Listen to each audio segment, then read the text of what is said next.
See people starting to roll in. Welcome everybody who's with us today, attending the webinar, Mastering COI Renewals.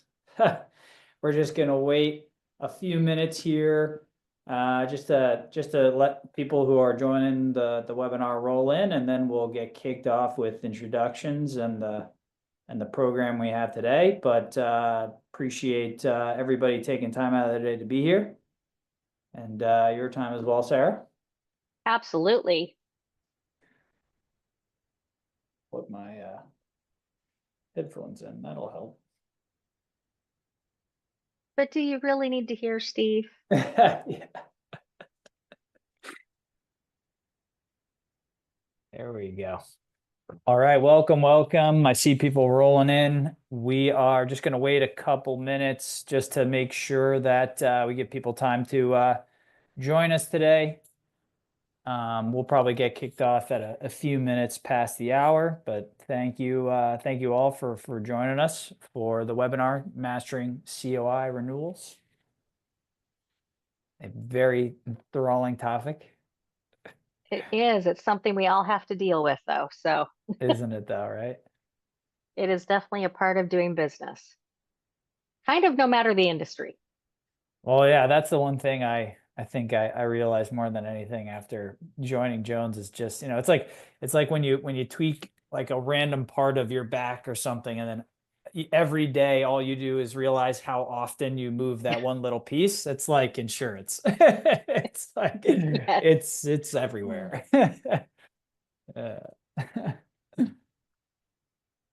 Welcome everybody. We are just waiting a few minutes while folks join the Hi, Zoom. Kayla. I see that we just got a question asking if we would rather have questions in the chat or in the Q&A screen.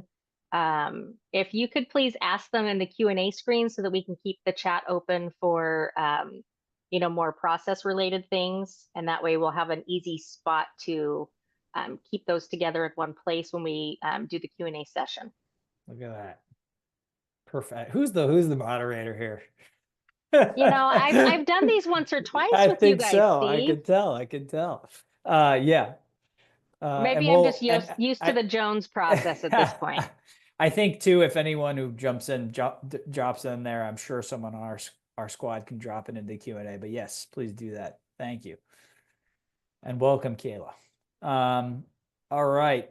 We're at about 56 folks, and we're 4 minutes past the hour. So I think what we'll do is start kind of getting things kicked off here. Sarah, you can see my screen. Maybe some of the folks on the attendee just chat. I want to make sure everyone can see my presentation here, so that I know we are sharing the right thing and all ready to rock and roll.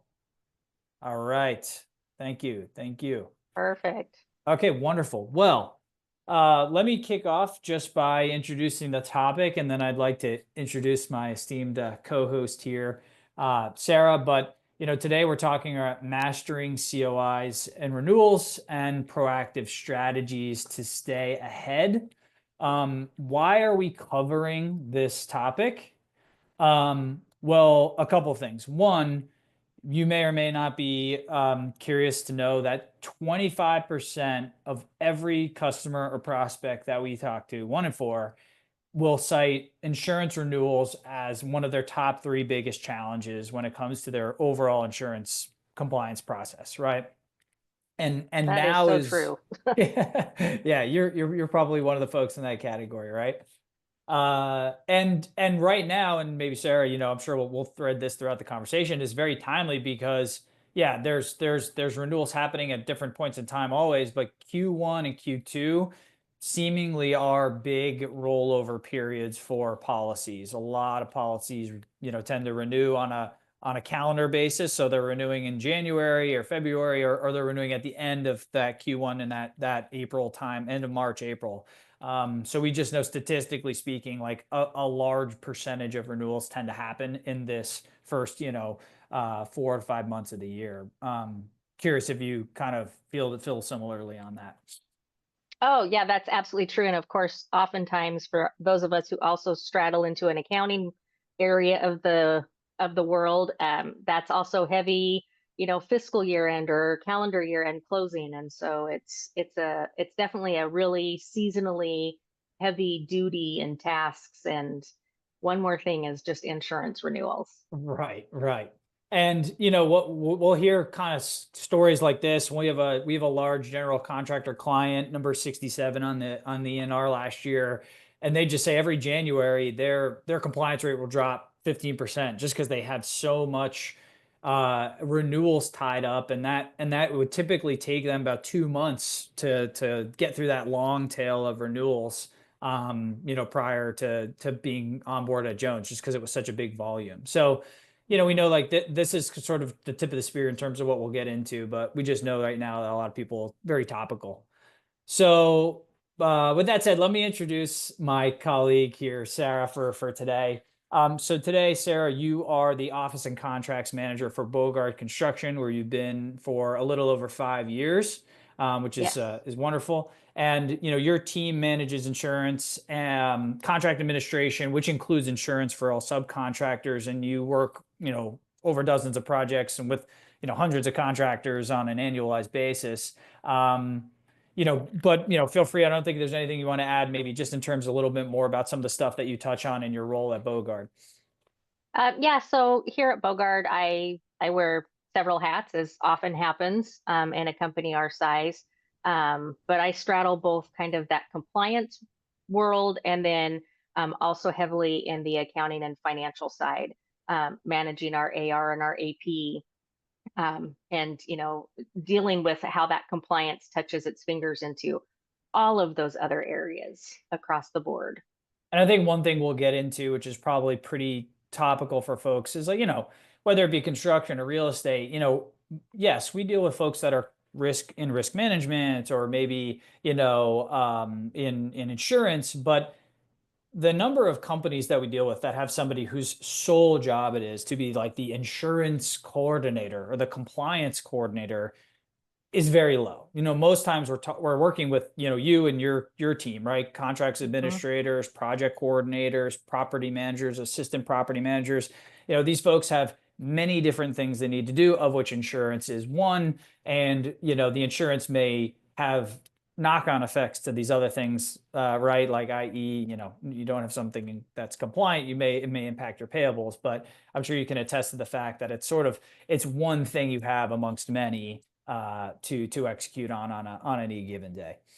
Oh yeah, and then you have the aspect of it's a human who's trying to go through and look at all of the things that a COI entails while doing all of their other duties. So And I think that's what's super interesting about the other part about your background, where you previously were an insurance broker at RM Trask for 6 years in a past life. I Maybe you could, was. yeah. Yeah, it was almost 7 years. I a little, 6.5, almost 7 years, and that is what I did. I did commercial insurance for a long time, and so I had the I guess you would say unique advantage coming into this position where I knew what to look for on a COI. I knew what the different CG forms were and endorsements and clauses and exclusions, and so yeah, I wrote the policies. I worked with underwriters. I did all of that for everything from agricultural to commercial to to working with construction companies and property managers and real estate entities. So I did And I have a think unique eyesight, yeah, vision for this. for sure. And I know this will come into play a couple times during our conversation, but I think like one thing is, that is not necessarily a straight line, right? Insurance broker to contracts coordinator, right? Or insurance broker to property manager or property coordinator. And yet, in your role, you manage that. And as I mentioned, a lot of folks do. So, it's not always the case that everybody has, that level of expertise or experience. A lot of times what we hear is, I'm the property associate. I'm getting trained by the property manager who had my job before Mhm. me, and they spend the 1 hour of my onboarding saying like, okay, here's what a certificate of insurance looks like, and here's the boxes Oh, that that need is to so be. true. I hear that a lot from a lot of the different companies that I deal with. Right. So anyway, very, very happy to have you both as a customer and a partner here, because you're, way more qualified than me to help navigate us through here. So, when we were sort of like spitballing this topic, right, it was like, it's just 1 in 4 people we talk to, hey, how you handle with the renewals process. We started digging in on like, okay, well, what are some of the big, challenges around renewals, right? And I think the first thing that we mentioned was, and I'll kind of lay these out and then we can get into them in more detail. But the first Mhm. is this varying expiration dates. So you were just saying like, not only do you have different records expiring, but you have different policies even for a specific sub that you're working with that expire at different times. Oh, absolutely. Across, and each for us, we do project specific requirements. And so, we could have one sub, but maybe they're working across 10 different projects, and each project could have its own unique requirements for, obviously all the base policies are always there, but sometimes there's other extraneous coverages that they need to have. And you get different expiration dates and you get different limit requirements. And there's just so much to monitor with that.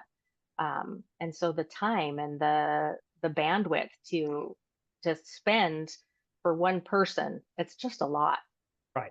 Or even a team, depending on the size of your organization, Yeah, right? absolutely. But I'm sure everyone on this call has unlimited budgets to staff. Oh, I'm sure they have unlimited budgets and unlimited resources, and people lined up out the door that love to look at insurance COIs. Yeah. They didn't understand what you mean when you said wearing many hats. I don't think that. Yeah, nobody on this call relates to that at all. Yeah. Second thing we talked about was modifications to policies on renewal. And I think you had mentioned an example of like auto, which I want to dig into, but just to kind of frame this up, it's Mhm. like, it's not just about getting a new document with and saying, okay, now the date went from, 3/31/24 to 3/31 or, 3/31/25 to 3/31/26, right? Like, you really got to rerun that process comprehensively again to make sure that nothing's getting missed. Oh, that's so true, Steve. We sometimes a renewal is not just a renewal of an existing policy. At times we have, people who have gone to a new carrier, or a carrier has, transitioned them to a different sub carrier within their company. And so things will change, or, a company will go from offering, one of the things we found was, any autos going to only scheduled autos. And so that actually ended up for us causing us to modify our entire subcontract indemnity agreement language to better protect ourselves. And so there's so many things that tie into that renewal process, and catching all of those little teeny minutia that can happen. Yeah. And I want to get into that example in a bit. And I think the third thing we talked about, which is that, not only are you talking about project specific and having things that renew, but in a lot of cases, we have clients that need to maintain renewals for an extended period of time, maybe after a project has concluded, right? And I think you mentioned that's there, Bogart's no exception to that. Yeah, it can vary, but typically on average in this industry, you see anywhere from 3 to 10 years. And being able to track that and keep on top of always following up and doing the, hey, your policy's expiring, hey, your policy's expiring, where's my renewal certificate? Right. And needing to monitor that, even sometimes years after these projects have closed. It's a lot of extra work. So it's kind of like, I think a lot of people, and when I was putting out like I posted about this, going into it, we spend a lot of time on the front end. Hey, what's our risk controls? What's our process and procedures? But, I think not overlooking the renewals process can be challenging because, as we just kind of touched on here, right?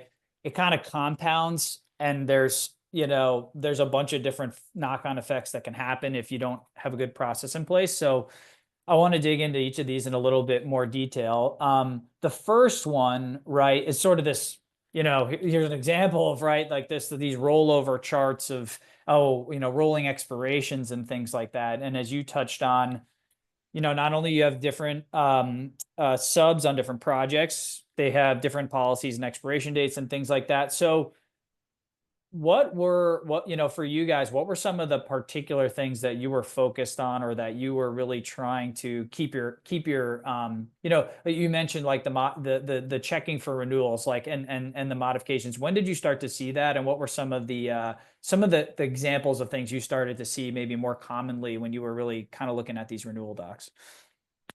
Well, for me, obviously when I came into Bogard, I came in with a different lens because I had experience in the insurance world. And so, one of the first things that had jumped out at me was just the massive effort it was to track all of those individual renewal dates. Most of your subcontractors do not have all of their policies with one company and all of them with one renewal date. So that was one thing to track. And then to track, obviously each project has different required language as it comes to AIs and certificate holders. And then trying to, have the time to review and make sure that, at renewal, none of the CG forms changed, none of their endorsement forms changed, and being able to manage that. And even me with my background, at times, especially in like the end of December, first part of January, I would get 5 or 6 FedEx boxes holding at least 100 policy in one box that we would have to manually go through by hand. And to be honest, by the time you've looked at your 10th one, you're starting to see things. Everything starts to blur together. We're human, and you can only look at so much information in one sitting and in one time, and it just is so easy to skip things and make mistakes, even for someone with a background. Yeah, I want to come into pre and post, but is there any like small anecdote in terms of like things that you guys did to try to prepare for that as best as possible? Or did you just put like a time box? Hey, like we can only do a certain amount of it because it's, at some point, like you said, you can't spend all your time and energy doing this one thing. Steve, we really tried. We had a spreadsheet to track things. We were entering it into 2 different places and 2 different softwares, both our accounting and our project management software, and trying to do our best to stay on top of it. But just with the volume that we get, especially, as we saw, it happens very seasonally. Traditionally for us, it's January, April, and July. And so it's just that sheer volume of, we don't have an unlimited budget. We don't have, I don't have 5 people that I can sit down, for a month and say, look at every single piece of paper and check every box. Hmm. And so that was, that's really was kind of eye-opening when we started to step back and look at our process to say, there's got to be a better way. We're afraid that we're exposing ourselves to some risk here, with, how we're managing our renewals and how we're managing this COI renewal process. Yeah, and I want to, and we'll dig into that and sort of the pre and post. The second thing you mentioned was the modifications at renewal. You talked Mhm. specifically about an example of the auto changing, and then in our conversation before this, you said, hey, some of the things you started to see led you to change your indemnity agreements. Do you maybe want Absolutely. to provide maybe an example of kind of how you guys, some of the changes you made to, and how you incorporated them? Yeah, so one of the things we started to see is some of our little bit smaller companies that we work with, um, they were having difficulties getting auto policies that provided an any or an all owned coverage. And so all that they could provide us was a scheduled auto policy. And so after discussion with our attorney, we decided that that was going to be okay for us to accept, with the fact that we were going to add a clause and modify our indemnity language to say um, that we would accept their scheduled auto only if they were going to commit and say that they were only going to use scheduled autos only. And that's not exactly how we have it worded. It sounds much better in our subcontract, but that they can only use their scheduled autos in the course of this project, so that we could protect ourselves. But that's one of the things that people are looking as they're screening these COIs, and they're glancing for, they're looking at auto insurance. Are they paying attention to, is it a claims made or an occurrence based? Is it a scheduled, or is it a all? Or there's so many little different check boxes to look for. Right. And so we were able to modify our overall indemnity language to basically protect ourselves even better Yeah. as a result of really diving into a better renewal process. And I'll be the lay person here, but when you say insurance indemnity agreement, what like what exactly do you mean there, right? That's part of your contract, or can you maybe just explain a little bit more about that? Yeah, so it's part of our insurance contract that, specifies this is the insurance requirements that the subcontractors are required to carry and maintain. It's the type of language that they have to use to list who their additional insurance are, who the certificate holders are, so that they're indemnifying us and the owner. And so it's just that legalese that helps protect us from the insurance point of view. Yeah, I mean, we commonly hear this sort of in the vein of like contractual risk transfer. Hmm. And is it fair to say, like, by reintroducing some of this language in there for these subs, it's something, it's like, hey, here are the insurances you have to have, and oh, by the way, if you don't have that, here's the expectation is that you're only going to use owned autos, and that way it's explicitly stated in the contract that the subcontractor then signs. Um, Correct. so it's something you can point back to in the case that they drove their personal vehicle, onto the job site, and God forbid something happened. Exactly. Yes. Yeah. Okay, interesting.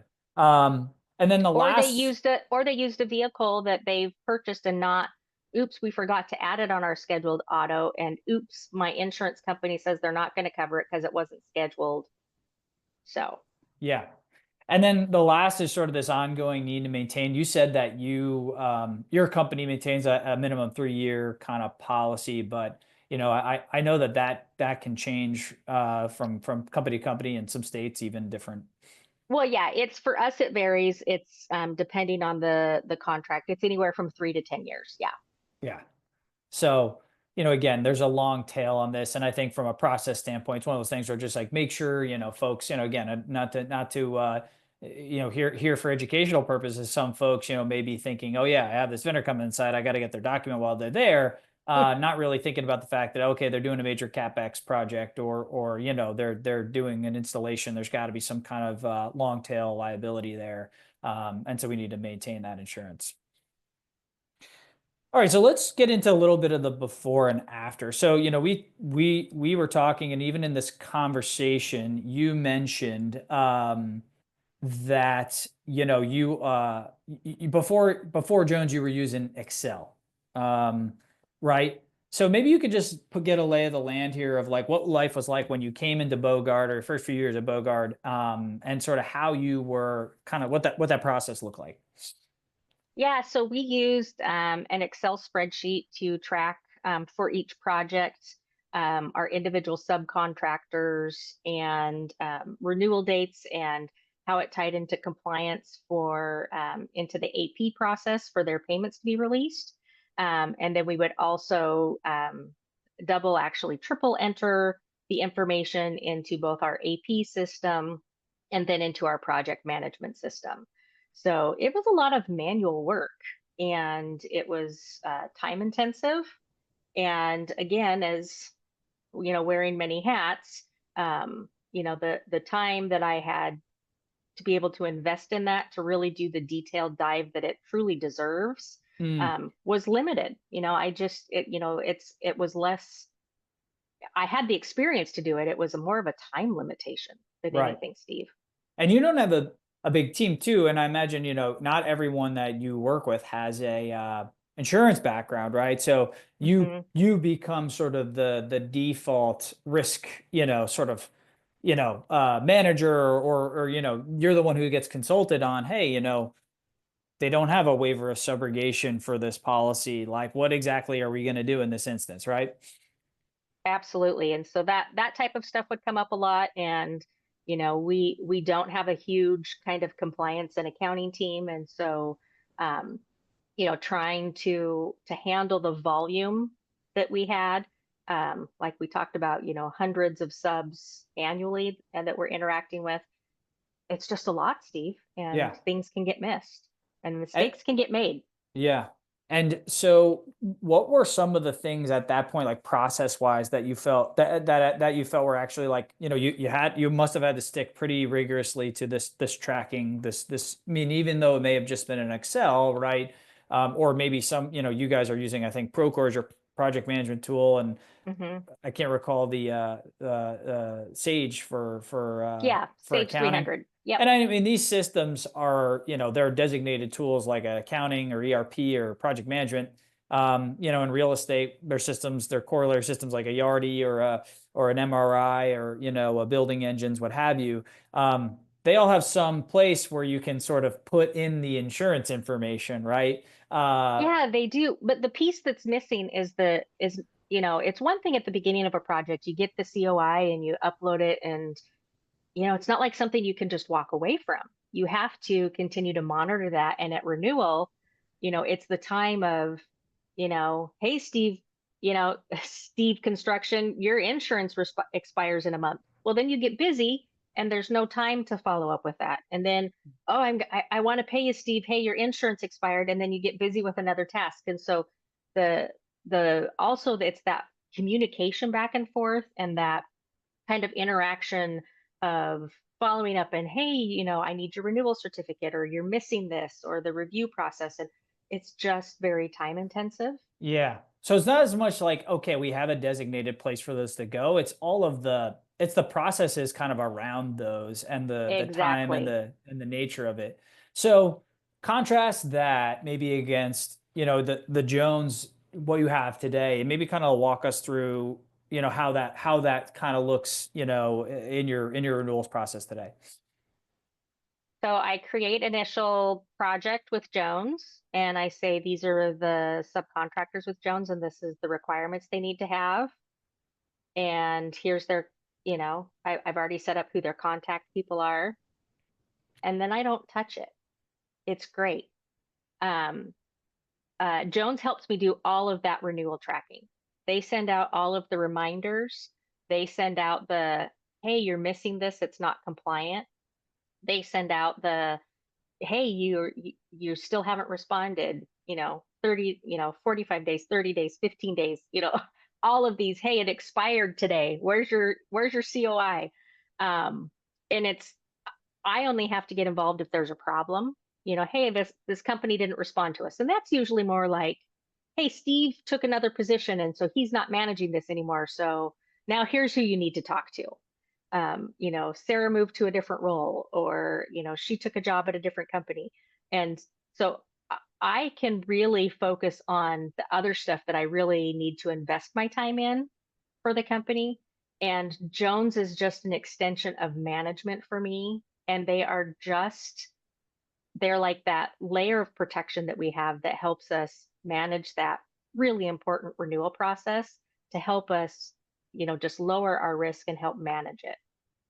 And one thing we talked about, and it kind of goes back to this. Well, first of all, that's great to hear, and we're that's the goal. So we're thrilled Yes. that that's sort of the experience and the outcome that you're getting. One thing that we talked about that was interesting, right? Because right, we talk about, hey, there's systems where this information needs to live, and hey, you got to track this information here, but then there's all this process, and you talked about sort of the communications and the automated workflows out of Jones, and how it Hmm. sounds like it's moved, that first thing there just helped move you from like always being on offense or being proactive to being a little bit more reactive, being able to just kind of deal with the things that are escalatory as opposed to having to deal with everything. And that was something that Hmm. you felt like that was just a Absolutely. very 0 to 1 feeling, right?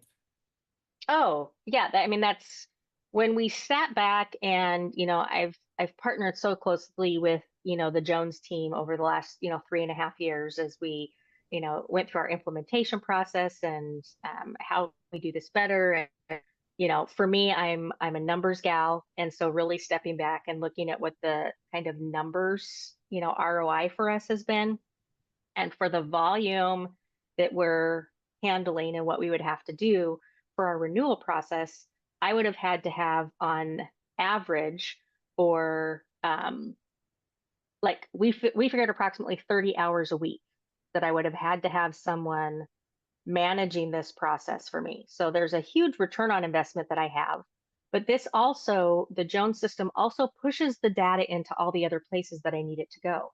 It pushes it into my project management software so that the PMs can see and make sure that they know that their subs are compliant. It pushes into the accounting software so that when I go to do my AP check runs, it's already there. I don't have to guess if they have current insurance.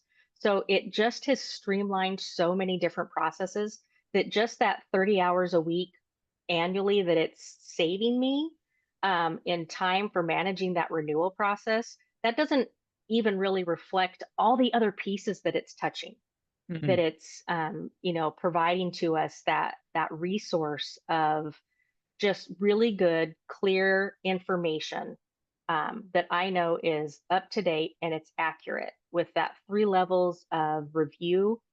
They don't just do that at the beginning on a new policy with Jones. They do it on my renewals too. So So every time that up, speaks to that second piece, the fact that the renewal. So you talked a little bit about partnering with us, and I think one thing customers really like, and it speaks to the fact that like what you want, right? You know what you're looking for. You're looking for owned autos, right? And then all of a sudden it changes to scheduled autos, and so you're able to say, hey, if there's a modification in the policy that deviates from this requirement, I need on a new insurance document or renewal, I need to be notified, and or here are sort of the exceptions I'm willing to accept, right? So yes. you kind of give those rules to Jones and sort of set it and forget it. And then it's not even just so much the collection, it's also just the fact that like, hey, I know when it's getting reviewed, not only to the letter of the requirement, but like any of these other first and second order, exceptions I would make, those can already kind of be baked into the process. Yeah, and then it's really easy for me. I'm able to just go to my dashboard and just really quickly I can look and, where are they not compliant? What's getting ready to expire so that I'm able to kind of have it in the back of my mind based on where things are with certain projects. Like I know what's coming up. I know what I need to keep an eye out for. It's just I have so much information at my fingertips more than. And the other thing too is for Jones, it's always tracking it on the most recent policy to expire. So, I'm not getting a list of all 10 of their policies and which one's going to expire when. It's very plain for me to see if their next policy is expiring May 1st, that's what it's going to bring my attention to. So that one policy can be addressed, dealt with. I don't care about the one that's good until November 1st. Well, I mean, I care, obviously, but at the Right. time, that's not the focus. And so just the information that I can pull straight from the Jones dashboard is so useful as for us as well when we're looking at things overall as a company too, and kind of, analyzing which subs respond slower, who has a problem getting insurance certificates, who has a problem with renewals, and it gives me just really good information at a glance when I'm looking at compliance and also looking at our risk management. So kind of speaking to that first part, then the sort of the volume, right? You talked about the fact that like the notifications are automated, they're queued based on the expiration date. So the fact that it will basically automate the process of rolling up the next expiring policy and continue that process. It forgoes your need to measure this at a very project by project, record by record, policy by policy level. Mm-hmm. That sort of is implemented, and that's one piece that takes it off.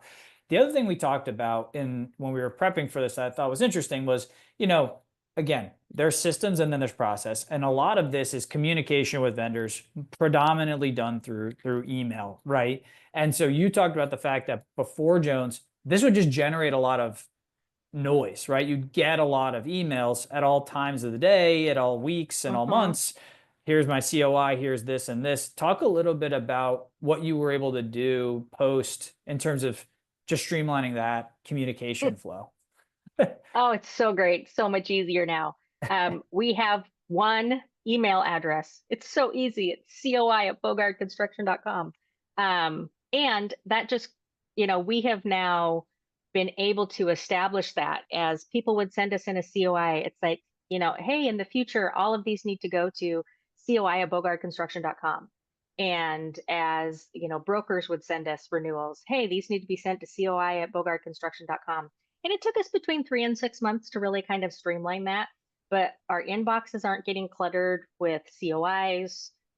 They're going directly to Jones. And we do have the one occasional hiccup of new contract and someone is really Johnny on the spot and immediately will send in their COI before the contract get executed. And so there's not quite a record in Jones yet to match it up with, but that doesn't happen as often, but usually it's resolved within about 24 hours. So Right. it's, but we just have people that well trained now that they just are automatically sending all, and even my PMs, if they happen to get a COI that's sent to them inadvertently, they just know to automatically forward them to that email address and they don't even cross my desk.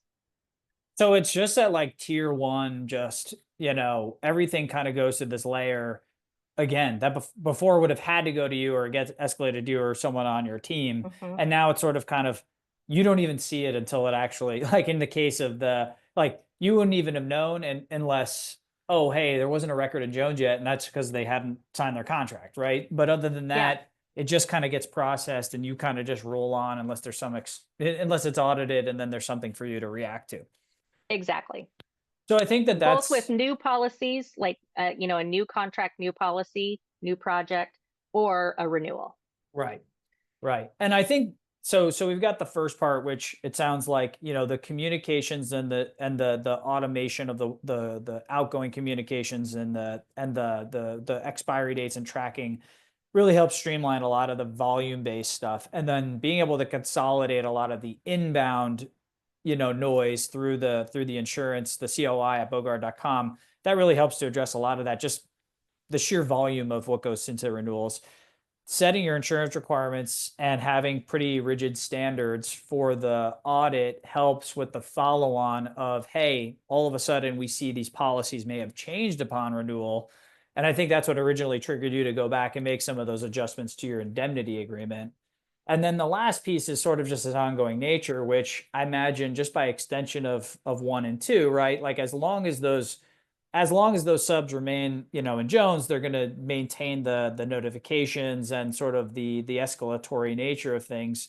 So it just the level of effort and sort of maintaining that longer tail, it sort of goes back to the first part where now it's all kind of structured in one place and you're kind of dealing more with exceptions than having to be proactive about that.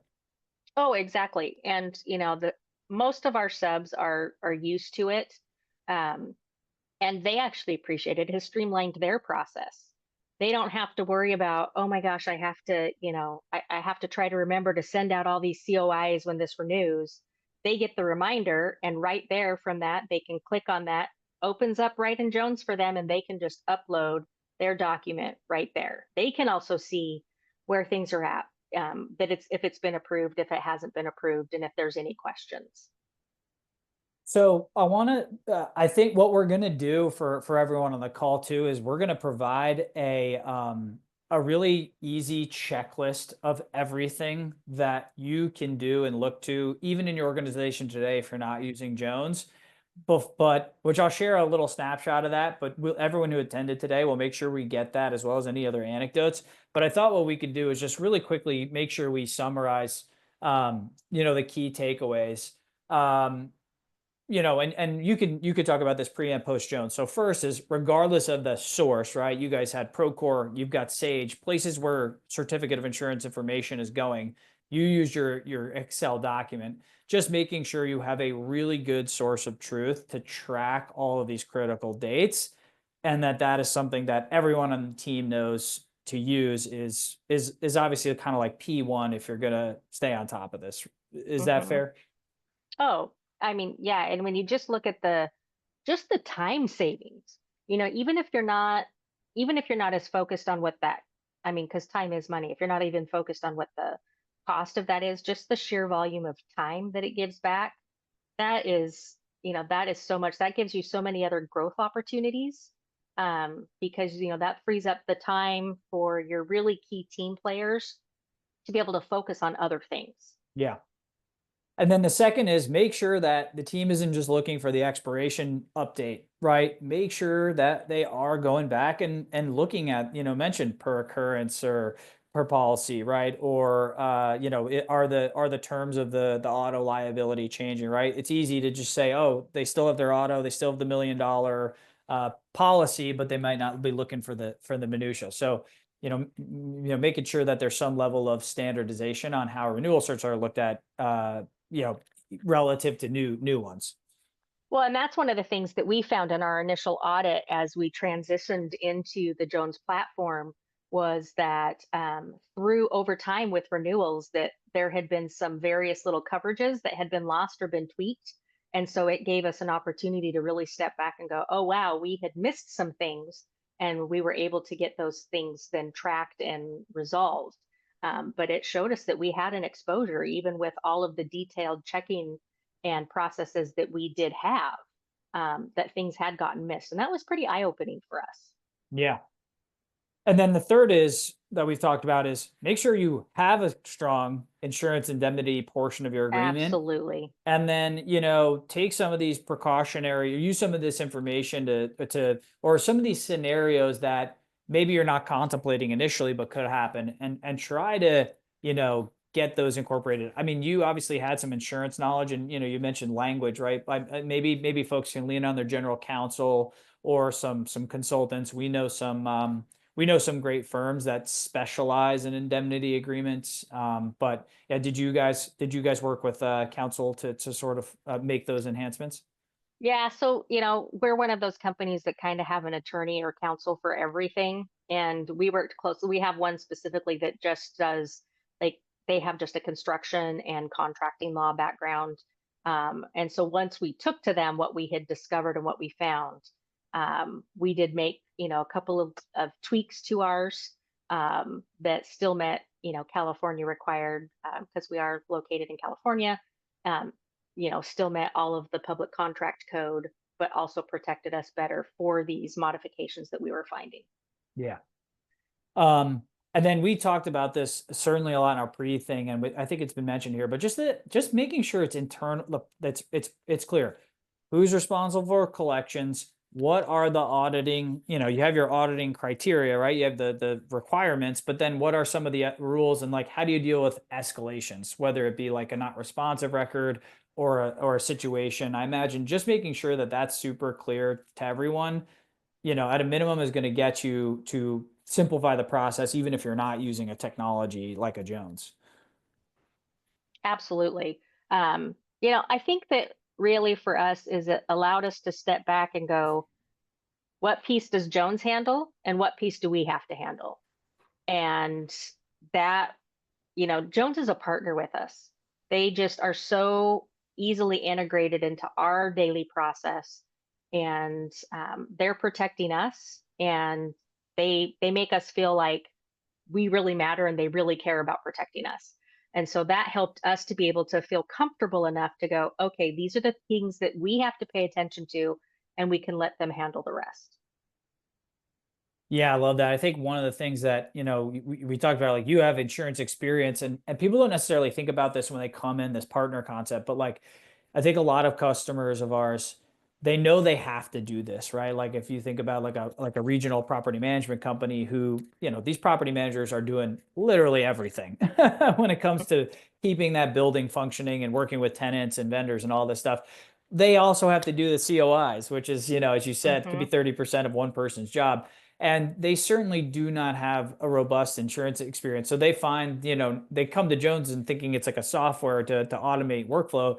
And they end up finding that like having somebody they can ask those insurance questions to, we're not necessarily a risk manager, but we certainly can like provide, we understand insurance, we understand rules and regulations and requirements, and we can certainly provide that knowledge. I think that's something you've said is like, helps you with your team that doesn't have that as a way to augment sort of, some of that, more institutional knowledge.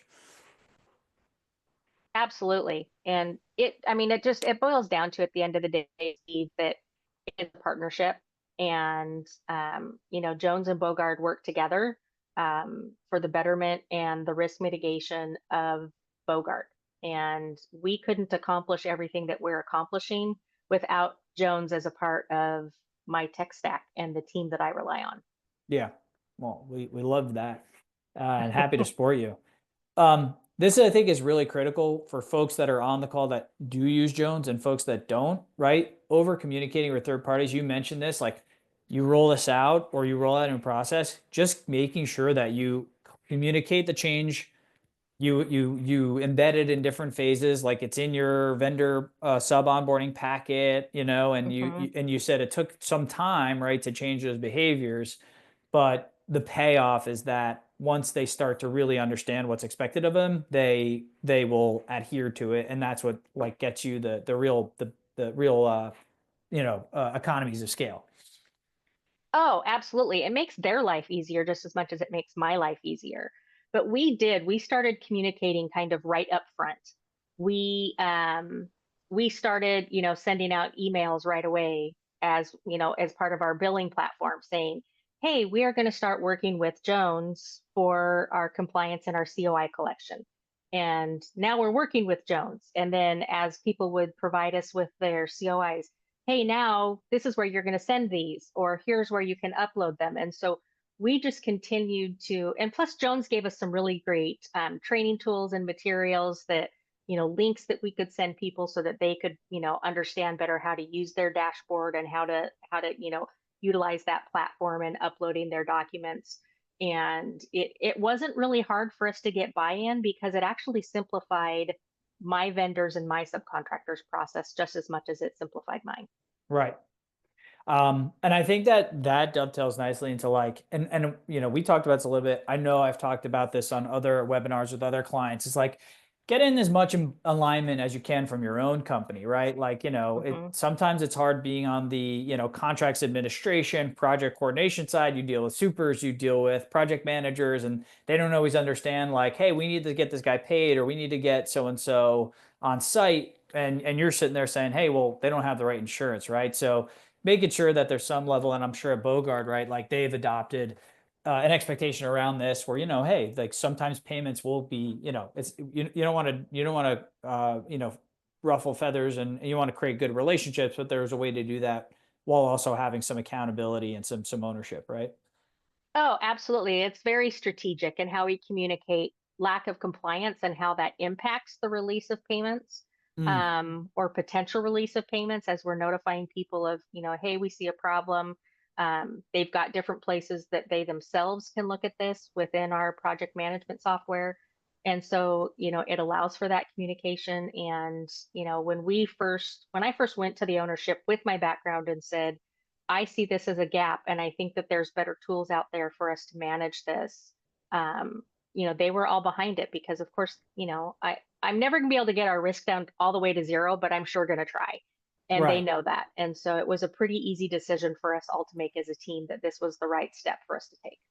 And you mentioned the your perspective on the numbers. Do you feel like your executives and senior leaders, even if they're not as close to the problem, also kind of appreciate that now having used the platform for a few years? Oh yeah, they're very aware. They can see, as a company over the last few years with the growth that we've had, we've we've worked the numbers, we've looked at the ROI for us with our tech stack, and we would have had to hire 2.5 FTEs to accommodate our growth. But we've been able to do it with what we have because of things like Jones. Wow, I mean, that gave us back almost 2,000 hours a year just not having a person manage COIs. that's incredible. I mean, I love that. Love to hear that. And then I think lastly, this maybe speaks to this fact that you've got a couple different systems that need to get updated, even though, which is kind of funny. We spend all this time like requirements and this, and then at the end of the day, it's like, well, now I got this thing, it's all done. I got to go to three different places and update these expiration dates, right? So, Absolutely. but it needs to be clear. Otherwise, all of a sudden I someone don't in update it anywhere anymore. It's right. great. It just pushes straight from Jones to the places I need it to go. And it happens, it's happening in real time. So it's Yeah. fantastic. I really just don't have to touch it. It's just given us so much time back, and it gives us so much peace of mind to know that our company and our owners and the projects that we're working on are protected. Yeah. Well, These are sort of the 7 sort of key areas. As I mentioned, we will provide a full checklist. Don't read all this, but this is meant for anyone on the call. If you're coming here and you're saying, "Hey, I'm trying to build out a better process. Here are all the things you want to contemplate," right? Not necessarily you have to implement everything, but if you went through this checklist, even if you didn't use something like Jones, which, maybe we want to check out, just saying. This is something that you can use as sort of a rubric to really help you make sure you're contemplating all the critical things that you would need in order to stand up a really strong renewals process. Absolutely. And this is similar to things that I used to give to my clients when I was a broker. So Yeah, I highly recommend at least glancing through this checklist and just reviewing your own internal policies to make sure that you don't have some real gaps to some fiscal risks that could be exposed there. yeah. Well, I thank you so much. We kind of had one slide about just sort of the benefits of Jones, but you really kind of highlighted all these through the framework. And I mean, I think it's it's clear for you, right? Like so much of this process is administrative, task oriented, detail oriented, and basically by moving that to Jones, which is like a purpose built technology, streamlining all of these workflows. That's really where you've just been able to see the savings. And I think one thing maybe just to kind of double down on is like some customers want the easy button, right? They want to just close their eyes and sign up for Jones. And I think you would agree, right? It isn't that you have to spend the time to get everything set up and you still have to have your internal process and things. But if you follow through, you really do start to see this really compounding, benefit after the fact. And I think that's where you get to this last quote, right? Is Oh is the yeah. yeah. It's and it's probably as close to an easy button for COI support as you could find. Um, because it is, of course there's implementation, there's the processes involved with that, but it's so worth it in the end. Yeah. And there's one thing I want to go to questions in the last, few minutes we have here, but one thing that we've done at the end of the year as we raised our Series B, $15 million Series B, which is really exciting for us and sort of really exciting for us to feel some momentum, is we do recognize that not every customer has, Sarah and the team and the capabilities. Some people, as I mentioned, right, they are really bootstrapping their insurance compliance process and they know they need to do a better job. But even with the better technology, the systems and processes that they need and the time they may not even have the resources to be there. Like, for instance, Sarah, as you mentioned, right? We can track the automated communications, we can set out notifications, but somebody still needs to respond to that and get us the document. And that doesn't always just happen because they got, 4 emails in the course of, a week and a half, right? Um, Absolutely. and so what we've rolled out is this Jones operator. And the idea of the operator is that this is a more fully automated, it's an extension of the product to more of the services. So think about it as like, not only do I need a software that's going to help me administrate the process, I actually need the support to go out and collect documents, to monitor things. So through the operator, what we can do is use, our support and our AI tools to monitor and follow up with expiring records, to actually trigger notifications if they're not getting triggered by, for follow-ups or expirations. Actually go out and collect documents from folks who are not being super responsive. Help to, maybe if you can't integrate with your system because, you have an older AP system that doesn't have technology integrations, you need some support, doing that duplicate entry. There's a whole bunch of a suite of services that we can now offer to help our customers who want to basically further automate the process beyond what just even the technology offers. And so I just want to highlight that here, and that's something we can certainly help people answer. I want to dig into some of the questions, but really just wanted to first and foremost say, a huge thank you to you, Sarah. Like it's been an absolute pleasure working with you. Third webinar for you, which is amazing, and you're such a great advocate, and more importantly, it's just great to hear. Right, I've been at Jones for 5.5 years. You build this technology, and you talk and espouse about the benefits of it, but then to hear someone say, "Hey, this is us. We're living it." It's really great. So we're really happy to support you, and thank you so much for your time here. Absolutely. And I just, it's something for me to be passionate about because it has such an impact to my daily operations and my work every day. And we do actually have some really great questions that have popped up. Yeah. Yeah. Steve, and I'm not Let's sure if rip into them. someone from the Jones team or if you and I just want to jump into these. I have the chat up here, so let's dig into those, and then, well, actually, you know what? I have the question and answer going here too. So perfect. Well, Kayla had asked a question and I answered it to her. I'm not sure if everybody else saw it. Yeah, why don't you can asked, vocalize that. Perfect. How the email when it goes out from Jones looks like. It looks like it's coming from my company. So that's the nice thing. And so when someone responds back, it comes back in like it's coming to that COI at Bogard Construction. And so it helps answer any confusion that there might be. Yeah, I think like what Sarah's saying is we actually do what we call an email integration. So our client will set up a specific email with their domain. And when an email comes out of the Jones platform, it actually comes out on behalf of COI at Bogard.com with your branding, with your coloring and everything. So yeah, it's got our logo, it's got everything. Yeah, so the sub's initial response is like, oh, this is just a nice formatted email from Bogard for me to submit my insurance, right? But the other benefit of is when someone replies to that email, it actually goes to our support team. So not only does it come from and our team will respond from the COI at Bogard.com. It comes from, Kayla, the support representative, but, so we can maintain that branding there, which we know just helps with, trust and authority. Someone asked about a recording. We can definitely provide that along with the framework. Subcontractor entered into Jones system when we create a subcontract for them. That might be some clarification, but maybe Sarah, you can explain like how a sub gets entered into Jones for you. So for me, because I have them integrated with my project management software, which is, we do use Procore for that. Because of the integration with Jones, when I create it there, I'm able to click a button and says, create the project and create the insurance requirements.